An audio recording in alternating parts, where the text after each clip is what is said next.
follow me in this, you can start with 1 Corinthians, or we'll just open up there, and then we're going to go to the Old Testament, New Testament, just back and forth a lot of places. So 1 Corinthians chapter 15, and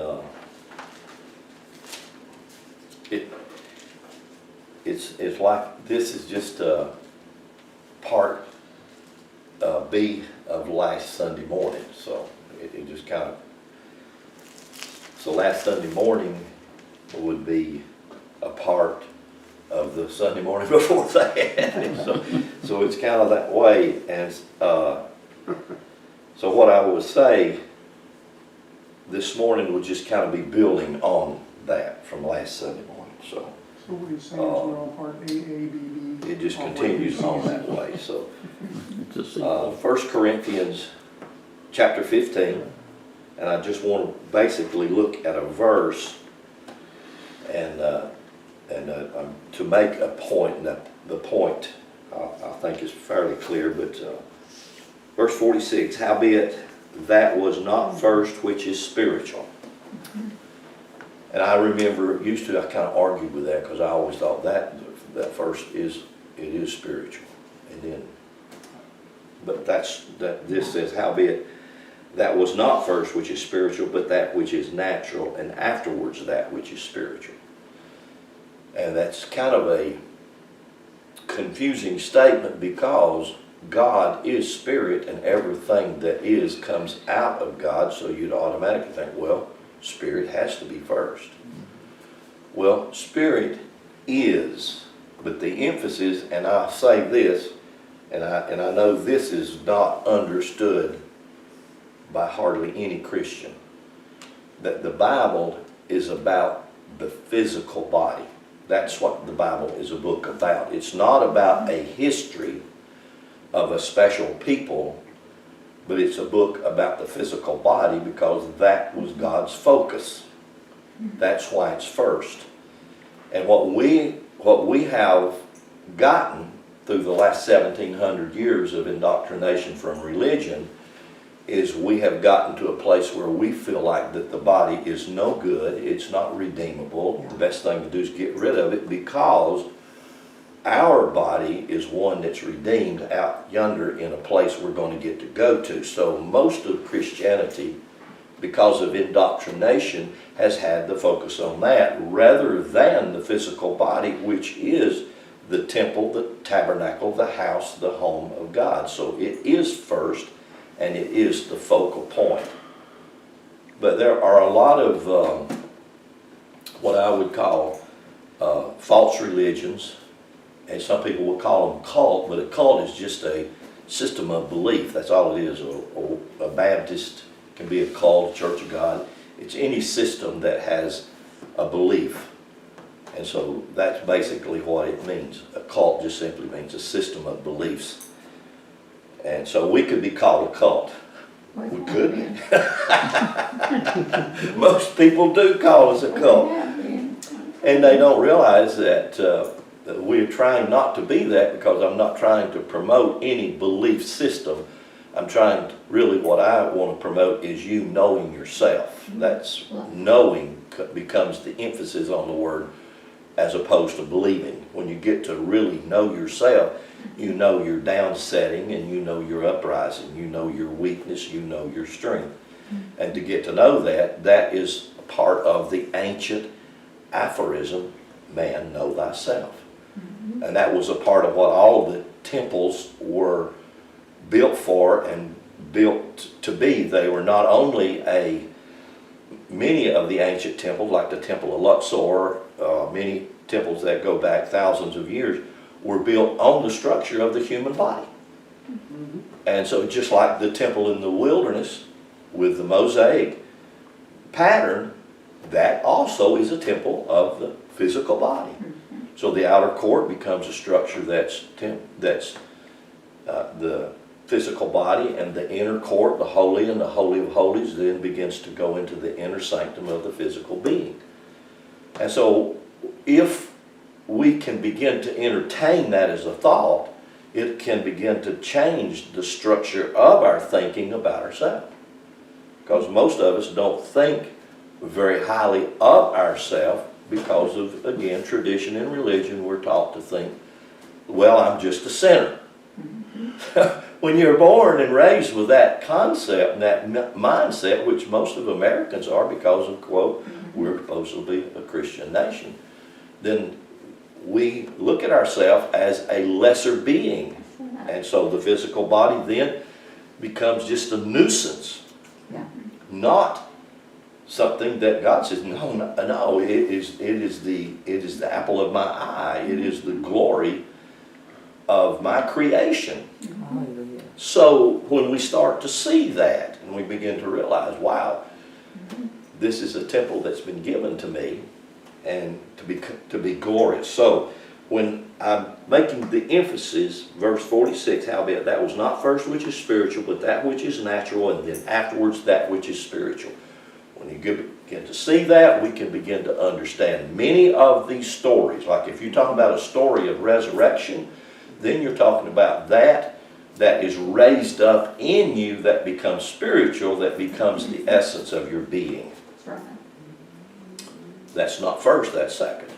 So you have a physical body that we contend with, and then rather than getting the instructions that we need to deal with our physical body or own our physical body, that's a whole different ballgame for me to own myself. And knowing that the physical body is given to me to be my servant, i.e. slave. And so if my body is given to me to be my servant, and I would put it this way, I would put it under the bond slave, which means it's a love slave. So the physical body is a love slave God's given you for your benefit, not to control you. But most all of us, the body begins to control us.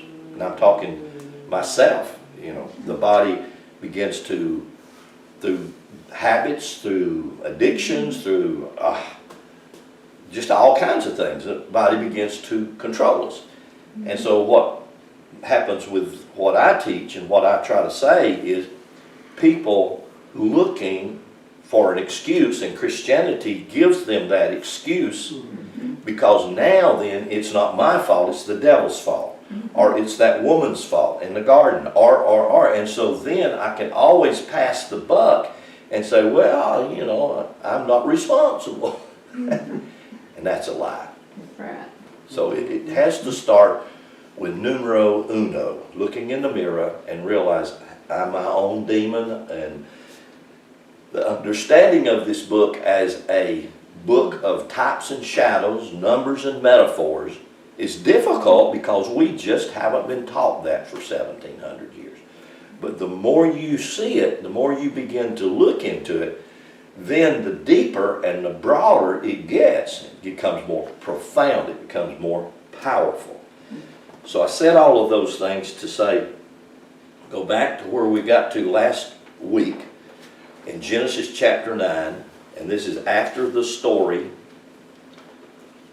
of Noah, after the boat ride, the big boat ride. And again, we'll go back to last week, which I start out in Genesis with the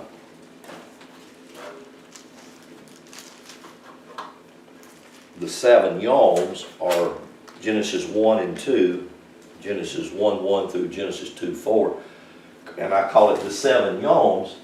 And so when I'm talking about the 7 yawns, I want to put them in a different fashion rather than the fashion of the stick man. I'm going to put them in this fashion. There'll be 7 of them. And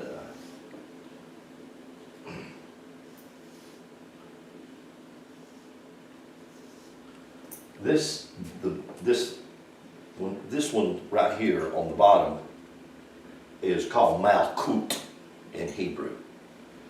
So I could say it's the 7th one, or I could say it's the red chakra, or I could say it's your sexual organ or your gonads, or your Libra, the place of Libra, the place where you balance yourself from how you live, how you walk. And Malkut means kingdom, or it actually means the earth, because that's where you're grounded. And even now there's a lot of teaching on walking barefooted on the earth and all the health benefits that come from that, being grounded. People are even grounding their mattresses through their electrical system that has a ground in your power, because it's grounded. And so that's what this lower, I call these are called sephirots. Another thing that I will use to call these seven are yoms. It's a Hebrew word for day, and actually it means facets of life. So whether I'm calling them sephirots or yoms, or another word that I can call them is amir, which means an emanation, or that which, it's like if you see a really nice spring, the water is just emanating out of a source that you can't see, right? And it's just coming forth. And so that's what the word amir means. And I'll explain that word in just a little bit more and in talking about this. But whether I do my stickman like that, or I do it like this and call it the seven chakras, or I call it the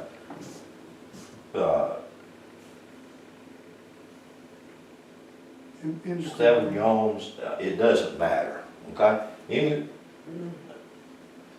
I'm doing them like in this pattern because I want to show the patterns of threes. Because everything that there is comes from the pattern of three. In other words, a trinity. And that trinity is first the Aleph, that's number one, or we call that God, it's just the symbol.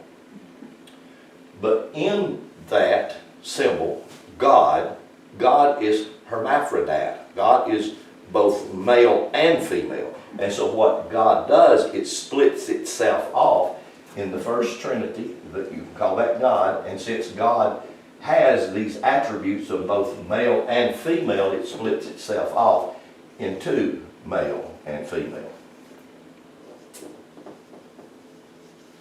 Okay? So that's how the one being manifests as two. And you are that manifestation, period. So whether you are in a female body or you're in a male body, you are still that. The source of your being is God. It comes from your breath. Because if you don't have your breath, you ain't going to be. I mean, it's just, you're not even going to have your body. So this story is told in Genesis 1, 2, 3. This story is told where that first the body, that's what happens first. The first glip in Genesis 1, 1 is this glip right here, the Beth, which is number 2. The Beth, everybody's familiar with that, right? Beth or Veth, with the V sound. The Beth means container, or it means house, and it's a reference to the physical body. Because the body is the container of what? God. It contains God. You are the container of God. So if you're looking for God out there somewhere, God is out there as space. But that space has moved itself in here, in you, so that you now contain that space as God.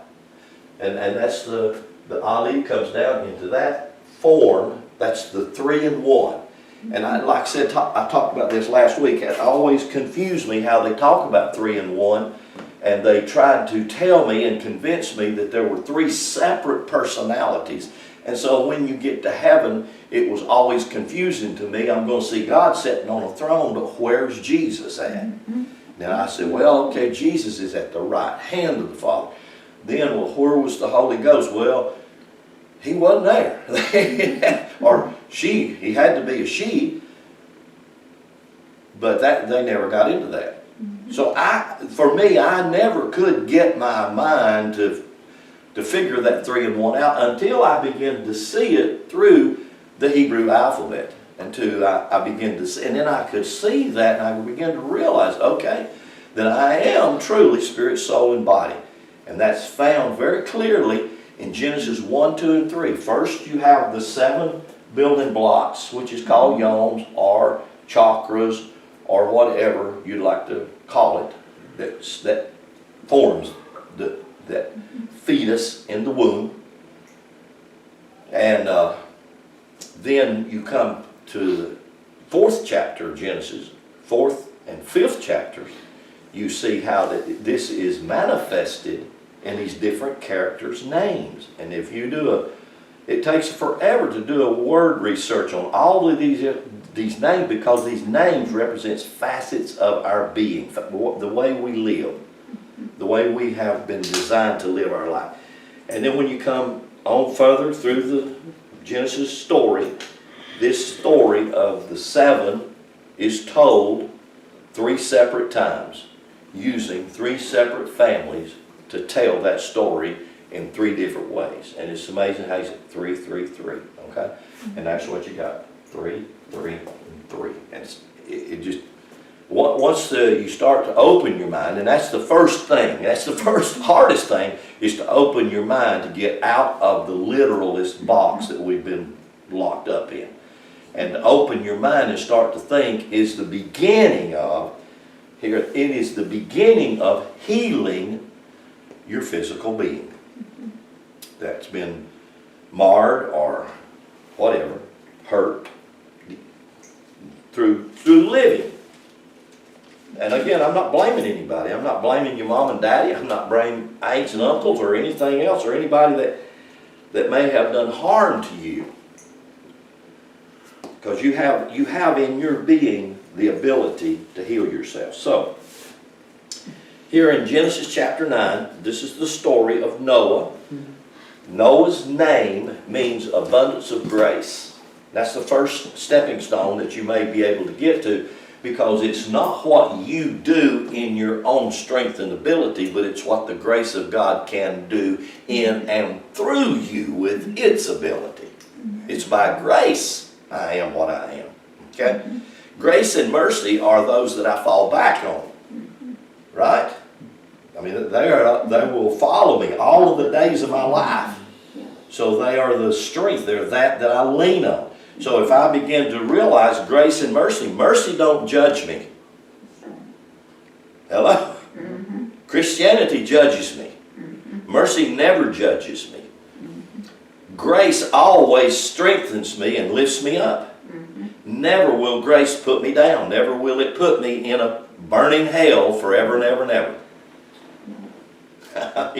I realize I say things like that, it just really slaps literalist Christianity in the face, and I don't mean to be disrespectful to the people. What are we going to do to really think? What does it take to cause us to think?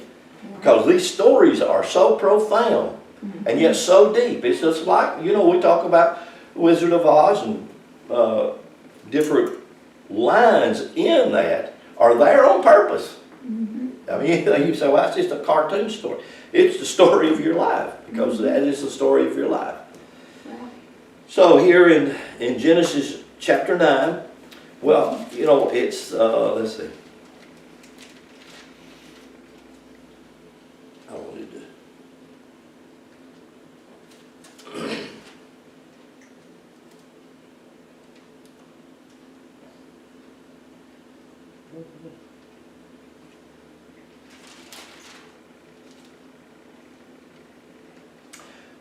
if you go back to Genesis 6, real quickly, just to look at something, I want to point this out. Genesis 6 and verse 6 says, "And it repented the Lord that he had made man on the earth, and it grieved him at his heart." And the Lord said, and a lot of this is just, I'll just say, gross mistranslation about what it really says in the Hebrew. Nevertheless, we have the story, and so we have to work with it. Verse 7, it says, "And the Lord said, I will destroy man whom I have created from the face of the earth, both man and beast, and creeping things, and the fowls of the air, and it repented me that I have made them. But Noah found grace in the eyes of God." These are the generations of Noah. Noah was, now I want you to look at this. Noah was, what does it say he was? Just He was a just man, and he was what? perfect. He was perfect. Well, then obviously Noah wasn't the sinner. Huh? But wait, I thought all. Would that include Noah? Maybe it don't. Maybe he was an exception to the rule. So, again, I'm making fun of that. I'm making fun of that to make you think, because when you start to see that the name Noah, the character Noah, and the story of Noah represents the grace of God. It's God's ability to take you through any storm life can bring to you. And it can take you through that storm, whatever the length or the depth of that storm may be. You know, I've said many, many times, I can take you here in Genesis chapter 7 and show you that there was only 32 feet of water to float that big boat. And if you think it takes a lot more than 32 feet of water to flood a mountain that stands up 28,000 feet in the air. Hello? In other words, Ararat. Ararat is a symbolic word that comes from the word curse, or the word Ararat is not an English word, it's actually a Hebrew word that's given an English enunciation. And actually it's the word curse with the tov on the end of it, the Hebrew tov, which means time. And the word curse, when it's totally understood, curse just simply means tension. And it's only in tension that your physical body's built in the womb of your mother. It's only in tension that anything in the earth realm grows. You can see a seed of corn from the tension between the earth and the water, the heat, and how that it pulls that right up out of. You can see it coming through concrete, where grass will grow through concrete. That's called a curse, when it should have been called tension. It's tension that causes it. It's tension that causes you to grow. And you know, it's just like if anybody wants to work with weights and build their physical body, or run, or do anything with that physical body, it requires tension. If you're going to change anything about your physical body, you've got to face tension first, because that is the stress, or that is the curse. I use their word, curse. It is that resistance that causes you to get stronger. You were talking about the 38 feet of water. If you actually take the dimensions they give for the ark, it's not physically possible that all the animals could have been on it. Oh no. You can't match the numbers supposedly that it's those are literal numbers. No, it's a beautiful story. Sometime I'll take a month or 6 months and teach the ark, and you know, come back. Well, did they have 7 or 2 by 2? And the story says, well, they had both. Oh, it had 7 clean, 7 unclean. Oh, I thought you just said march them on 2 by 2. See, the whole story is so warped and twisted in the King James translation, and then we brought literalism in it and said, oh, it's all literal. But when you start to look at it literal, as a matter of fact, you can Google this. You Google it just sometime and you'll see. It says over 700 what's the word I'm looking for? Over 700 contradictions in the first 5 books of the Bible. You can Google that and find it. It'll show you over 700 contradictions, and that's just the tip of the iceberg. You know, and everybody come back, but Brother Lynn, it's the infallible Word of God. Well, it sure contradicts itself. You can look at Matthew chapter 2 and Luke chapter 1, and you find Jesus was born in 2 different cities, under 2 different kings. Yeah. As a matter of fact, Caesar Augustus died 4 years before Jesus was born, but yet in Luke's rendition, Caesar Augustus was ruler when Jesus was born. But in history, he died 4 years before that, or 40. We're not really sure. But in Matthew chapter 2, Herod was the king. So, I mean, these contradictions, when you start to see them and understand, they're really not contradictions. They're showing two different facets of the story. They're showing the natural facet of the story, and they're showing the spiritual facet of the story, which don't always look the same, but will always mesh. Because it is the meshing, the blending, the uniting of those two that make you who you are supposed to be. You have to combine the spiritual and the natural. That's why you have the stories that are told in the fashions that, whether it's brothers that are twins that war against each other, it doesn't matter. These stories are told over and over. And so I don't find what appears to be a contradiction, because they're there. I mean, I can show you a lot of them. I see the combination of what's happening. So it's like if you follow the stories, the genealogies. A lot of people follow the genealogies, and I said, well, you know, if you start to follow the genealogies, you get in a lot of trouble, because the genealogy split in David. They totally split, and you say, how is that? How does that possibly happen? But it does. So when you're looking at Noah, you got to understand, Noah is the story of Noah is the story of God's abundant grace. You can take a deep breath and just say, and relax and say, okay. So it's not about God's judgment against me or on me. It's about God's grace that covers me. Hallelujah. So you can sit under whichever one you want to. If you sit under God's judgment and you want to be judged every time, you're going to be a hell of a mess. That's right. But if you begin to sit under God's grace and realize God's mercy and grace will always be there, they are the two helpmates that will sustain you and keep you. Right. Yeah, well, you don't think God just giving you an excuse to do anything you want to. He sure did. But you see, as you begin to walk and you begin to grow and you begin to realize, doing just anything I want to may not serve me. Right. It may bind me. It may put me in hell. So I may be living in my own hell of my own creation. Right. But thank God, when we begin to hear the message of grace and we begin to understand the true story of Jesus, then we will begin to understand the true grace of God, not a literal historical story of something that happened thousands of years ago. It's something that is alive. That's why the living word, which is what I'm wanting to bring, is a word that's alive, present now. Not something of a history of a people that did something and God did it with them, but God don't do that no more. I mean, to me, that's serving a God of yesterday. That's not the God of now.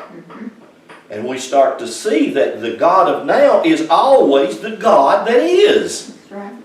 So God is now, He's present. He's always here to be and to do what God does now. So the story of Noah is the story of God's grace and God's mercy. Verse 20 of chapter 9. And Noah began to be a husbandman, and he planted a vineyard, and he drank the wine and was drunk. And so here's this perfect man that's a drunk. That'd be me. So he's drunk, was uncovered within his tent. Now what happens in this story, the way that it's told in the translation is in gross error. And it takes a lot to unravel. And Ham, verse 22, Ham the father of Canaan. So you have three boys of Noah. Okay? Just exactly like Adam, the story of Adam, which is the story of humanity, had three boys. Cain, Abel, and Seth. So then you have Noah, who has three boys. So see, these stories repeat themselves in many ways, but they're showing different facets in each one of the stories. So here you have these boys, and you have Shem, who represents the spirit, you have Ham, who represents the physical, and you have Japheth, who represents the soul. Because even though you have the two, male and female, you have to have something to connect them, even though, and that's what the soul is. The soul is that which merges the unknown to the known, the infinite to the finite. That's what the soul does. It's the transmission. It's that power between the two. It's vital and it's important. And the soul is always connected to, the soul is the word nafesh. It's always connected to the nachesh. The nafesh is the soul, the nachesh is the experience of it. It's its ability to learn by the things it goes through. That's Genesis chapter 3. That's the serpent. The word serpent is nachesh. That means learn by experience. That's what the word means. It's not a snake.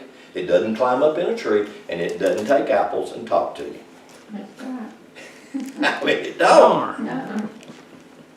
So all of us are living epistles of all of these stories. Right. So, verse 22, and Ham the father of Canaan saw the drunkenness of his father, and told his two brethren without, and Shem and Japheth took garment and laid it upon their shoulders and went backwards and covered the nakedness of their father, and their faces were backward, and they saw not their father's nakedness. And Noah awoke from his wine, and he knew what his younger son had done unto him. And he said, Cursed be Canaan. Now, in the translation of this, it would simply say there is a tension in Canaan. Now, what does Canaan represent? Does anybody know? Canaan represents the promised land. Right? God said, I'm going to take you into a land, and this land flows with what? Milk and honey. But this is also a land of hills and valleys. So in this land, in other words, it has high places and low places, and you can get stuck in either one of them, or you can learn to balance yourself between the two and enjoy both. Okay?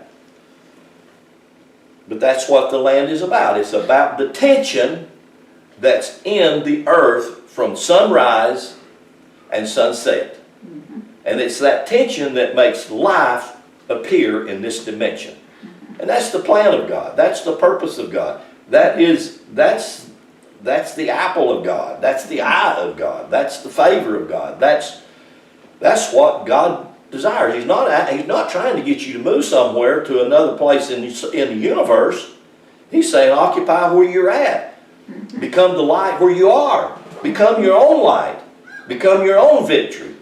You know, become your own overcomer. Whatever you have to face, I don't care what it is. Every one of us facing something different. Every one of us. No matter where. If you're facing yours, you're not facing mine. You know, appreciate you concern. You know, thank you for your prayers, but you're facing yours. And I have to look at you the same way. Right. Can I help you? Maybe I can, and maybe I can't. The only way I can help you is just to simply be a pointer in your journey. If I'm just on the road and you're coming in your journey, and I could just simply say, well, it's that way or it's that way. And hopefully I point you in the right direction. That's it. That's all. That's it. I'm a pointer in the journey of life that you and I are traveling. You're the same way with me.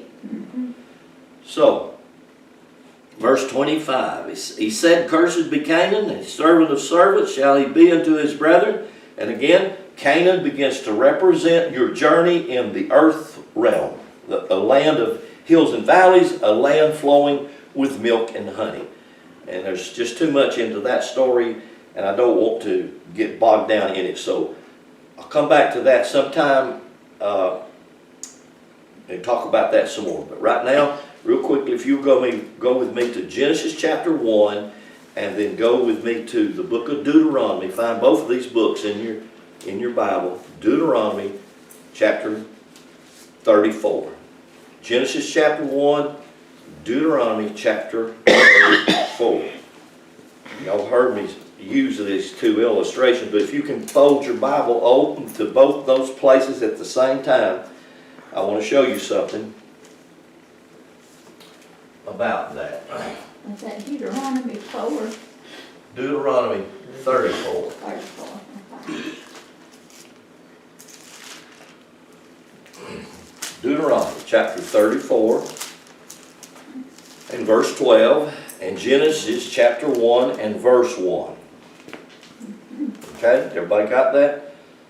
Genesis chapter 1, verse 1, just the first three words. In the beginning. That's the Hebrew word Barashit.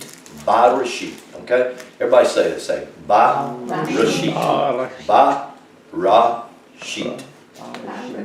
Barashit. That's and it starts with this glip, the Beth. That's the first glip in the Hebrew Bible. It opens up.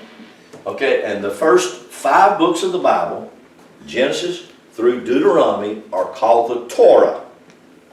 Or in other words, they are the writings of Moses, called the Torah. And when they were written, they were not written in books or breaks or chapters or verses. They were just written 256,000 Hebrew glyphs in succession. Just like a train, just one right after another. No breaks, no chapters, no periods, no commas, no anything. Just constant, just a straight glyphs, holy characters. And then people come back and they break them down wherever they want to and call that a word, make it a sentence, or whatever. And you can do that. Anybody can do that. And science is even studying these 256,000 glyphs. They even study them, put them in all different kinds of formulas. It's amazing what you can come up with because it's just unlimited. It's really unlimited. It really is. But the very first one that you see in the beginning, that's the first glyph, and it's called the Beth, and it means container. And then when you come over to Deuteronomy, chapter 34, verse 12, the very last word. So really what I'm going to right now is in the book of Genesis, I'm going to the first word in the Bible, and then the book of Deuteronomy, I'm going to the last word in the Bible, and I'm going to the first glyph on the first word and the last glyph on the last word, and the last word is Israel. First word is Barashit, the last word is Israel. The first glyph is the Beth at Barashit, and the last glyph is the Lamed in Israel. The word El is Lamed. And when you put that word together, El, Lamed, Beth, here's what it spells. It spells heart or core. Now, I think that Steve put that little phrase up there out of The Wizard of Oz, and it's sort of like she didn't find anything that she didn't already have. Right. And that's exactly what this is saying. When you realize what I just said, what I just done by trying to put Genesis 1:1 all the way through the 5 books, the writings of Moses, to the very last word, Lamed, at the very end, I come up with the word heart or core. That's what those 5 books are about. Everything in the middle of these 5 books is about your heart, your core. This is your core. The very center of your being. It's the core of your being. If you and I learn to live from our core, i.e. our heart, not our head. And that's the difference. You can live from your head, because your head will just reason out this and it'll reason out that. Or you can start to learn to live from your heart. Does your heart not have a reasoning ability? Absolutely it does. Matter of fact, it tells you over in Jeremiah, God said, come and let us reason together. Let us logically begin to look at this and work through this. And that's how everything about God works. So, that word Israel, last word is the Lamed. And yet, when you think of that word, Israel, which actually means the heart, what do you think of? What has religion taught you to think of? Right now, if I'm just saying Israel, what do you think of? First thing comes to your mind is a nation. Hello? Yes. God's chosen nation. Yes, God's special, chosen nation. Go with me to Genesis chapter 32. Just real quickly. Genesis chapter 32.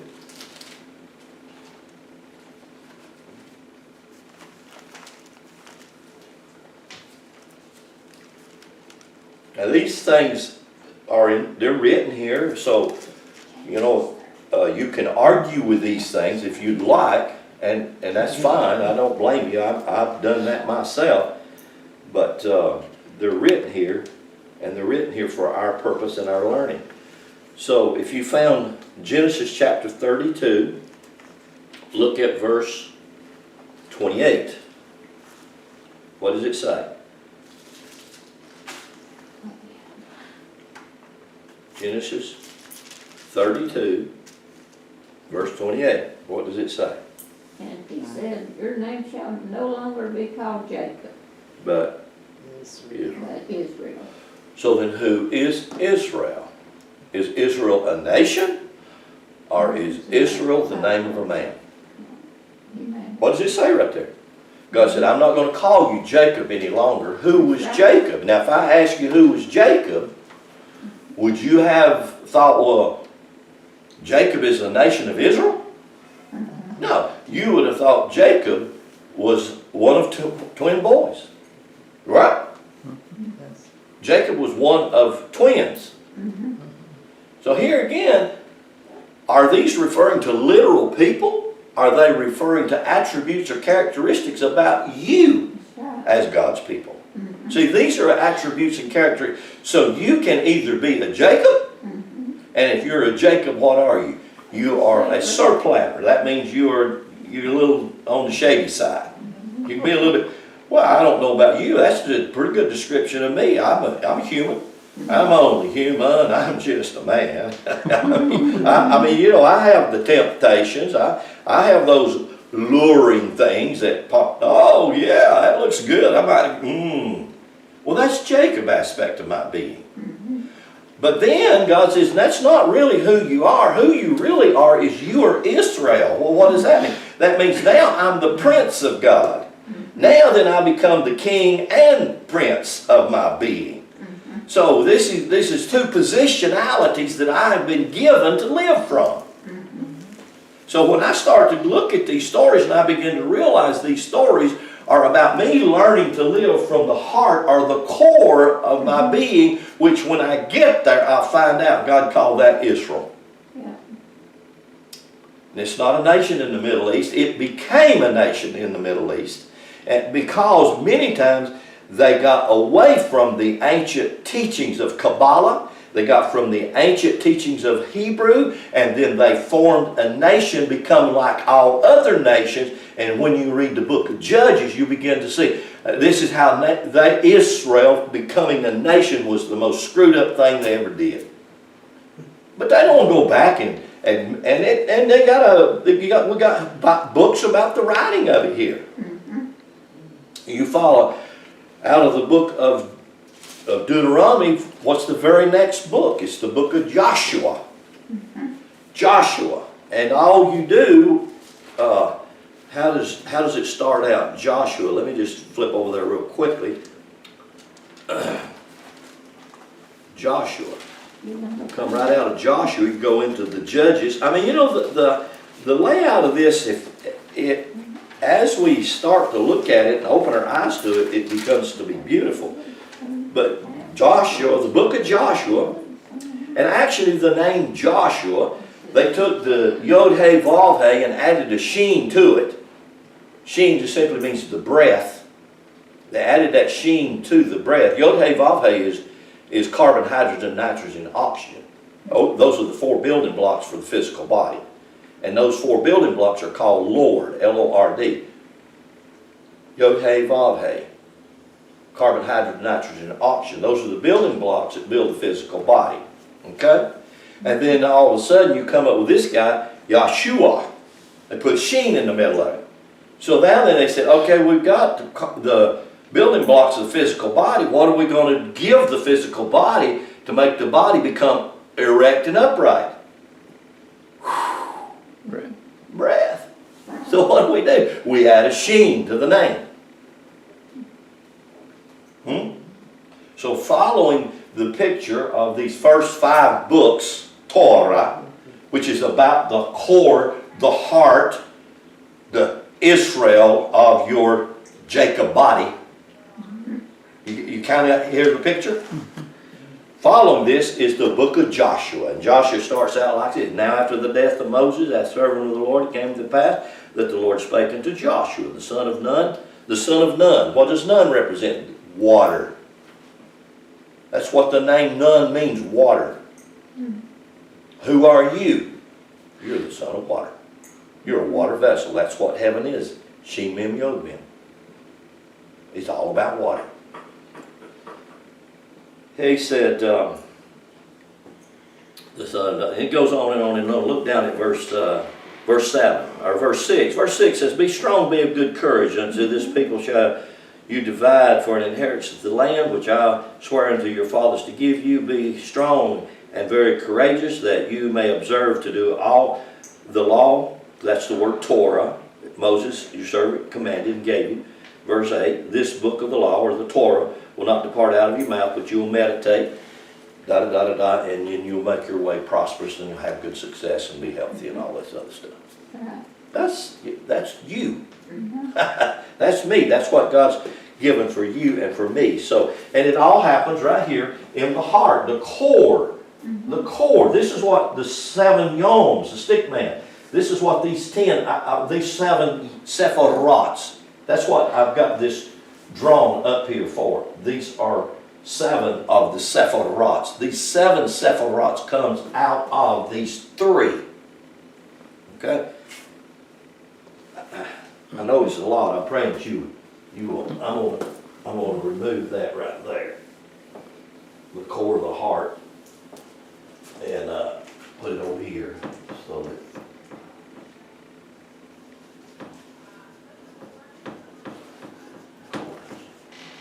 okay. I'm going to take this because this is the pattern. This is the Trinity. I'm going to put it right here.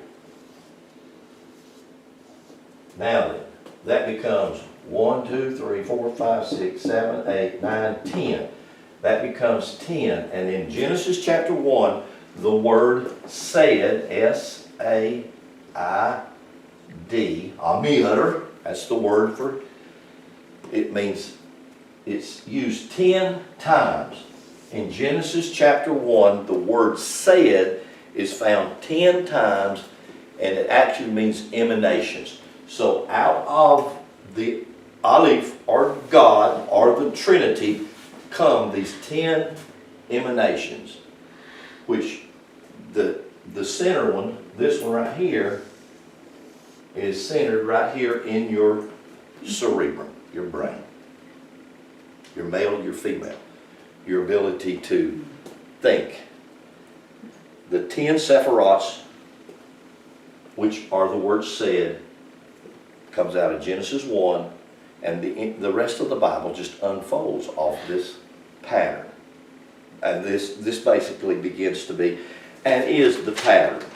And so I'll just close with this, is the 10 sephirots, or the words said, are about the building of the body. First, the natural. God did not build the body to destroy the body. But God built the body to glorify itself in the body. And He gave you and me the work of being that, or doing that. Yeah. He put it in our being. That's right. It said here, and it happens by you standing up from your core, your heart, standing up. That's called resurrection. We just come through that. That's what it means, standing up. You taking control or charge of your house. Your house.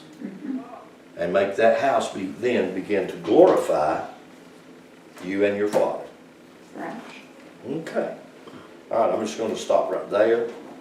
Any questions or any?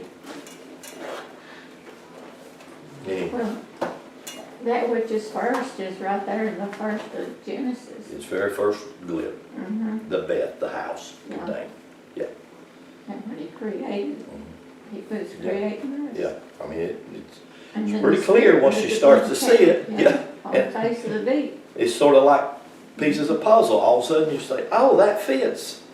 And all the pieces start to fit together. And the more you see those pieces fit, it's not, it's not that I'm trying to teach something to take anything away from anybody. I got people here and don't hear. They hear, think, oh my God, you're trying to take it. I'm not trying to take anything away from anybody. You have your pieces of the puzzle. If they don't fit, fine.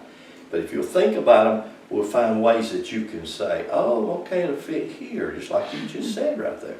And then you'll see, this is a beautiful book about God's plan and purpose for you in the earth, not out yonder in another place, i.e. heaven. That's right, You are heaven in earth. that's right. Yes.